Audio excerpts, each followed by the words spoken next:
5-6 सवाल है। पहला सवाल है कि मध्य प्रदेश में इसी तरह के तर्ज पर पेपर लीक आउट हुए थे, वहाँ की सरकार ने बात मानी। हम नीतीश जी से हाथ पैर पकड़ के जोड़ते हैं, ये सारे बच्चे आपके हैं और इस बच्चों की जिंदगी और भविष्य 4 लाख बच्चों की भविष्य बर्बाद हो जाएगी। कहीं पर पदाधिकारी के बच्चे सर्किट हाउस में मुर्गा भात खा करके एग्जाम हो गया उसकी, कहीं पर लाउड स्पीकर से हो गया, कहीं आराम में कुछ हो गया। कोचिंग में जो प्रैक्टिस है वही क्वेश्चन आता है। तो ये कौन लोग हैं, इसमें कौन कौन लोग इन्वॉल्व हैं? 4 सिस्टम, सरकार का सिस्टम, बीपीएससी, माफिया और कोचिंग। इस चारों की इंक्वायरी हाईकोर्ट जज से आप क्यों नहीं कराना चाहते?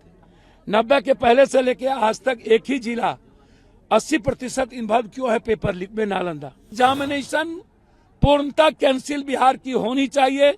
बच्चों की भावनाओं का आदर हो, कोचिंग की इंक्वायरी हो। 5-6 सवाल है। पहला सवाल है कि मध्य प्रदेश में इसी तरह के तर्ज पर पेपर लीक आउट हुए थे, वहाँ की सरकार ने बात मानी।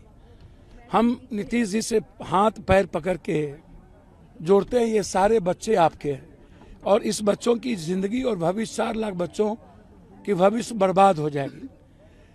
पहला। दूसरा, बच्चे का मांग है कि सभी जगह सेंटर के सीसीटीवी फुटेज को आप सामने लाइए। कहीं पर पदाधिकारी के बच्चे सर्किट हाउस में मुर्गा भात खा करके एग्जाम हो गया उसकी, कहीं पर लाउड स्पीकर से हो गया, कहीं आराम में कुछ हो गया। तो जब बच्चे का डिमांड है कि सीसीटीवी फुटेज लाइए और सभी एग्जाम कैंसिल करिए, एक तरफ आप कोचिंग में जो प्रैक्टिस है वही क्वेश्चन आता है। तो ये कौन लोग हैं, इसमें कौन कौन लोग इन्वॉल्व हैं? 4 सिस्टम, सरकार का सिस्टम, बीपीएससी, माफिया और कोचिंग। इस चारों की इंक्वायरी हाईकोर्ट जज से आप क्यों नहीं कराना चाहते? 90 के पहले से लेके आज तक एक ही जिला 80% इन्वॉल्व क्यों है पेपर लीक में? नालंदा। और क्यों इंक्वायरी नहीं होती, क्यों संपत्ति जांच नहीं होता है? और ये पेपर लीक आउट बंद होना कब बंद होगा? आम आदमी और मिडिल क्लास गरीब के बच्चे जो पढ़ते हैं उसकी जिंदगी कब सुरक्षित होगी?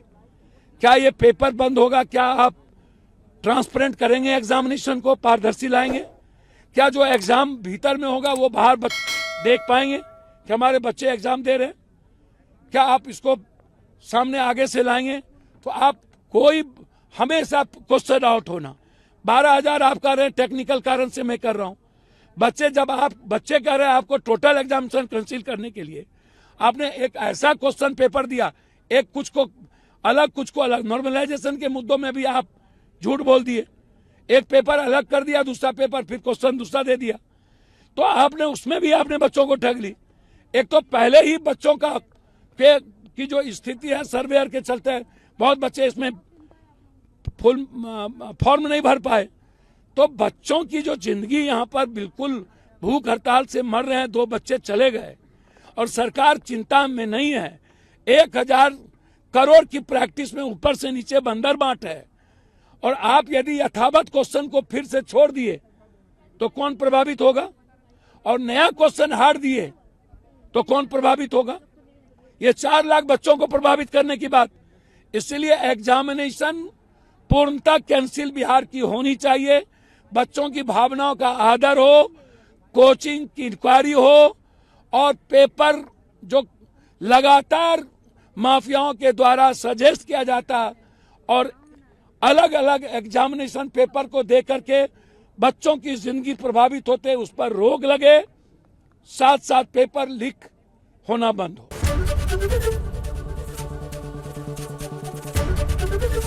एबीपी गंगा, खबर आपकी, जुबान आपकी।